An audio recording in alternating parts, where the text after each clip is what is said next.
আসসালামু আলাইকুম এভরিওয়ান, আশা করি সবাই ভালো আছেন। আমার নতুন ভিডিওতে সবাইকে ওয়েলকাম করছি।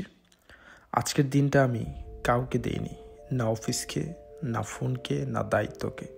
এই দিনটা আমি রেখেছি শুধু আমার জন্য। সকালে ঘুম থেকে উঠে যখন সূর্যটা জানলার ফাঁক দিয়ে চোখে পড়ছিল, তখনই ঠিক করলাম আজ আর কিছু না, আমি বেরিয়ে পড়ব সাইকেল নিয়ে ক্যাসেল ছেড়ে ফেলমারের দিকে। এখানে হর্ন নেই গতি নিয়ে প্রতিযোগিতা। সাইকেলের চাকা ঘুরছে আর প্রতিটা ঘূর্ণয়নের সঙ্গে ঝরে পড়ছে গত কয়েকদিনের ক্লান্তি। পথে পাখিরা গান গাইছে, এমন গান যা শহরে শোনা যায় না। আমার কানের ভেতর সেই সুর আর মনের ভেতর এক রাস শূন্যতা ধীরে ধীরে পূর্ণ হয়ে উঠছে। আর এই জায়গাটায় এসে মনে হলো প্রকৃতি বুঝি অপেক্ষা করছিল কারো আসার জন্য, কারো চুপচাপ বসে থাকার জন্য। আর আসার সময় ব্যাগে করে অল্প কিছু খাবার নিয়ে এসেছিলাম। যেসব খাবার এনেছি সেগুলো শুধু খাওয়ার জন্য নয়, সঙ্গী হবার জন্য।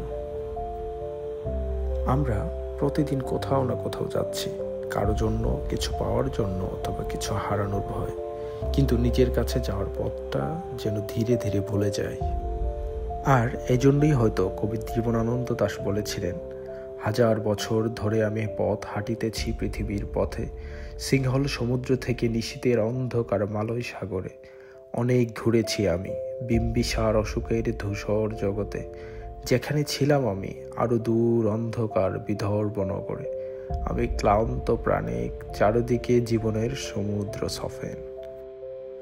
জীবনানন্দের সেই কবিতার মতোই আজ অনেক দিন পর সেই পথটা খুঁজে পেলাম, যেখানে গন্তব্য আমি নিজেই।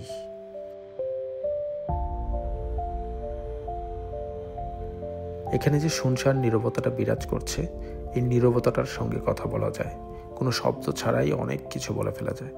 আমি বুঝতে পারছি নিজের সঙ্গে সময় কাটানো মানেই শুধু একা থাকা নয়, বরং নিজের ভিতরের কথাগুলো একটু শুনে নেওয়া।